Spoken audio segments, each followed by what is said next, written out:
Our today's lesson is on fitting lines to data. When paired numerical data have a strong positive or negative correlation, you can find a linear model for the data. This process is called fitting a line to data. Recall from the previous lesson on correlation,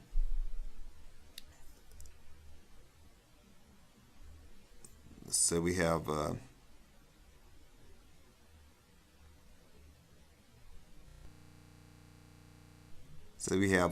several points, a scatter plot. We have a strong correlation. That means you have points that are very close to each other.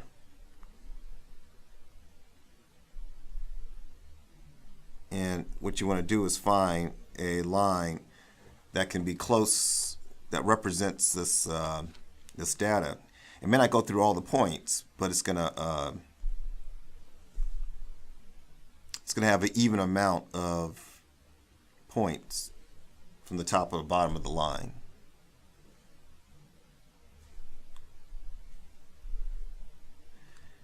A line of best fit is a straight line that is the best approximation of the given set of data. The table here lists the median age of females living in the United States based on the results of the U.S. Census over the past few decades. So in 1970, the median age is about 29.2, 1980, 31.3, 1990, 34, 2000, 36.5, and 2010 is 38.2. Another way to represent the data is to use T for time in years. So instead of writing the years, I'm going to write how many decades there were. 1970 was the beginning, so the initial value will be 0 for that. And after, from 1970 to 1980 was 10 years, so that's why you see a 10, and so on. So you have 10, 20, 30, 40. And A subscript F as the median age of females. Now if we were to make a scatter plot of these results, it would look like this. So we know that in 1970, the average was like 29.2, so that's going to be roughly above 25. I'll use this color here.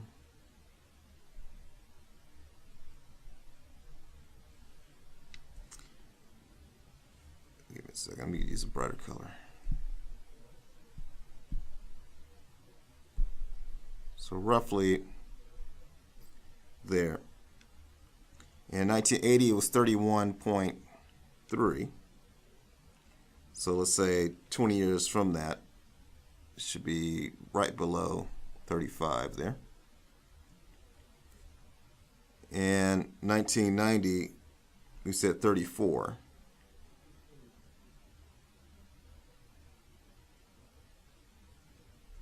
I mean 36, so it'd be roughly about here.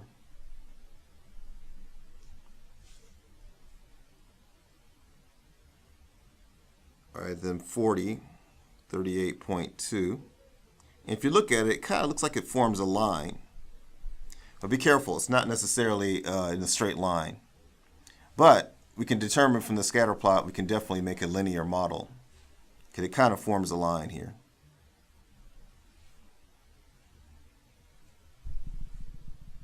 Write an equation of the line using points 0, 34.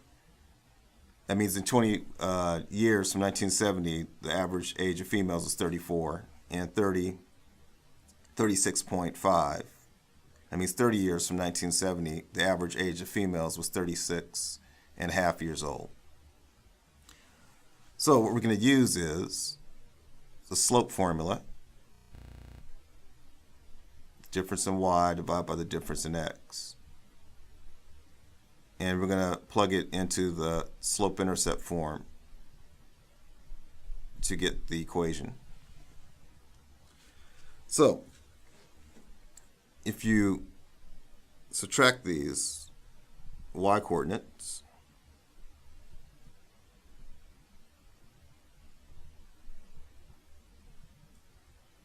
and then subtract the x coordinates,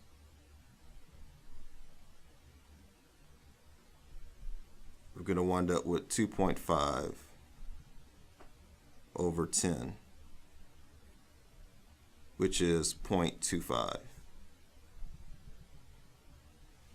That would be our slope. And you want to take one of the 2 points. Let's say I use this point, 20, 34.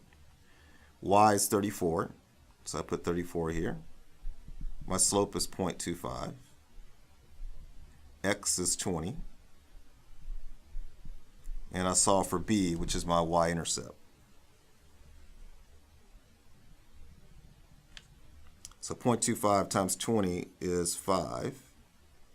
That's like saying a quarter times 20.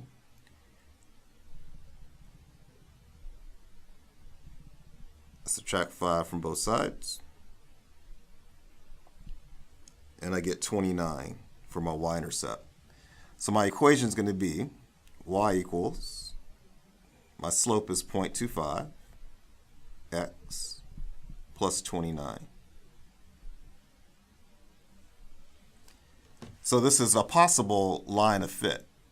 But let's not go too fast. Let's check out another 2 points from that table. So write an equation of the line using 10, 31.3 and 40, 38.2. So let's do that real quick. We're going to do the same thing. The slope, we're going to use this formula.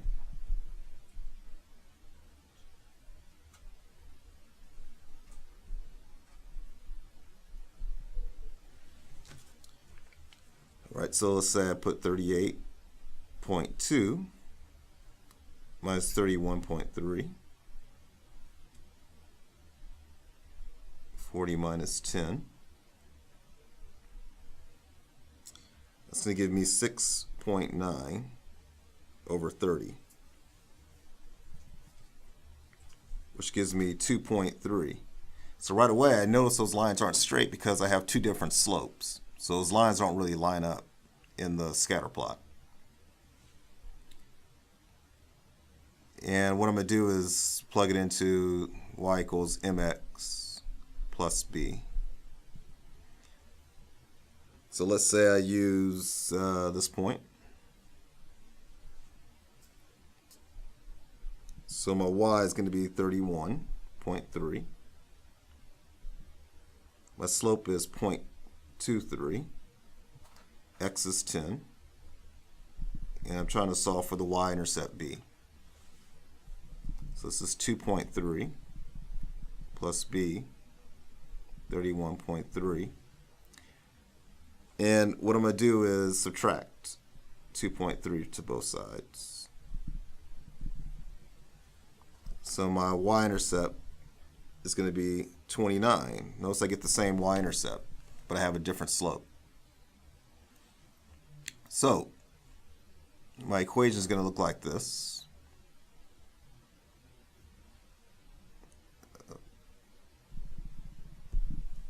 So with that information, it's going to look like this. Y equals 0.23x plus 29.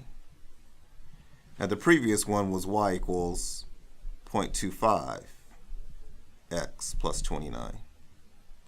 Now what's the difference about the two equations? The slope is different. And that tells us that the lines, those points don't line up. It's not linear. It almost forms a linear line, but it doesn't. All right, so we have what you call a residual because sometimes you want to get a best line of fit. So the residual is a difference between an actual value of the dependent variable and the value predicted by the linear model. You can draw a residual plot to determine if the line of fit is suitable for the given data. And I'll show you how to get a residual in a minute. But what we're going to do is we're going to compare, you're going to look at the, let's say the x-axis, You want to make sure you have an even amount of scatter plots. And of course you need a strong correlation, but you need about an even amount of scatter plots for it to get a good line of fit. If you have something like this,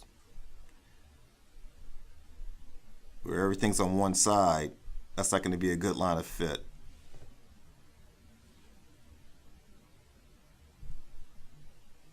All right, so calculate the residuals by substituting the value of t into the equation to find the value predicted for a of f by the linear model. We're going to subtract the predicted value from the actual value from the residual. So we're going to use the first equation we had. I'll write it down again. A of f equals 0.25 t plus 29. And what we're going to do is, let's say t is 0. What you're going to do is substitute 0 for t. So you get 0.25 times 0, and then you add 29. So 0.25 times 0 is 0. 0 plus 29 is 29. So that's how we get 29. And what you're going to do is take the difference. So you're going to subtract 29.2. You're going to subtract 29 from that.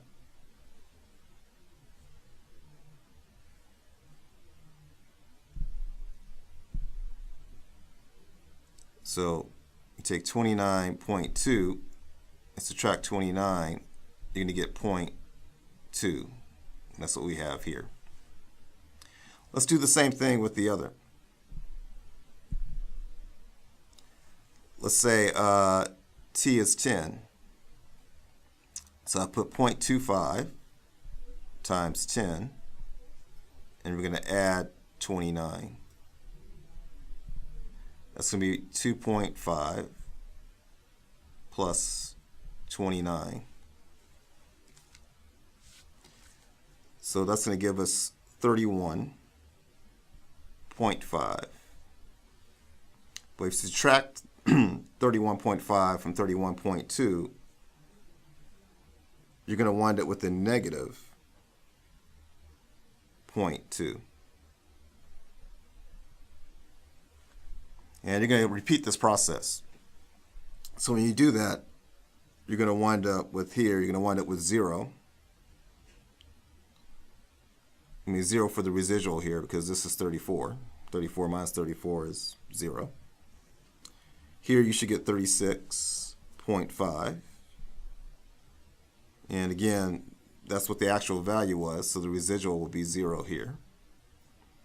And if you plug in 40 for t, you should get 39 here. If I subtract 39 from 38.2, I should get negative 0.8.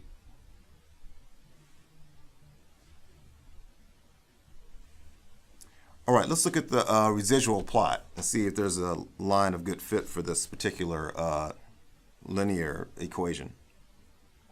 All right, so I have t here. It stands for the time. So I have 10, 20, 30, 40, 50, and so on. The initial time, 0, gives us 0.2. So that's going to be between 0 and 0.4 there. When it's 10 years gone past, we get negative 0.2. So it's going to be in the opposite side of the t axis. 20 years goes by, 0. And 30 is also 0. And 40, I get negative 0.8. So that's going to be down here. So you look at it, it kind of has a weak correlation, but we notice we have scatter plots on both sides of the t-axis. So that might be a good line of fit for that function. Or let's do one more for this model. Slope is 0.23. And it's the same method. So in this case, you're going to get 29. 29 subtracted from 29.2 is going to be 0.2. And if you plug in 10, you should get 31.3. And the difference here is 0. And if you plug in 20, you should get 33.6. And the difference here is 0.4.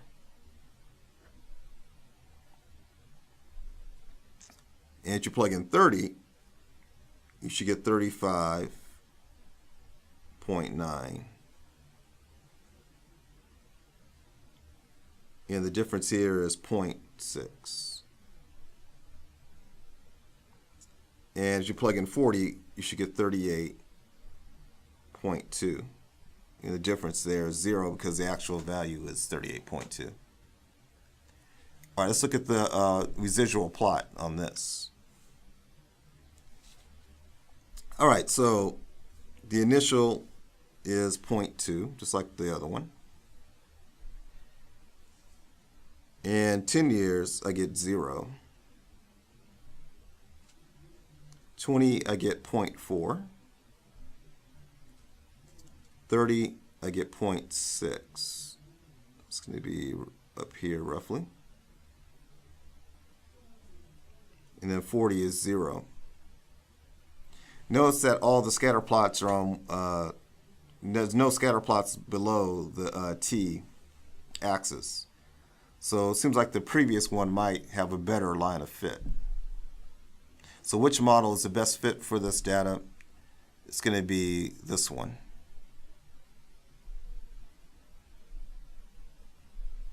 Simply because you have an even amount of residuals on both sides of the t-axis.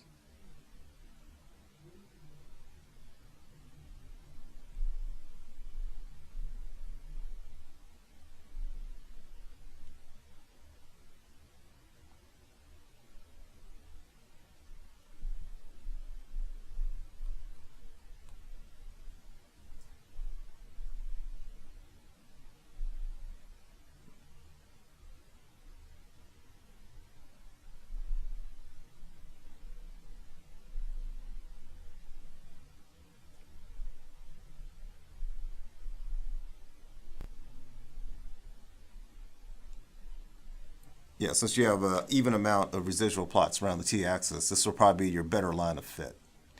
This concludes our lesson for today.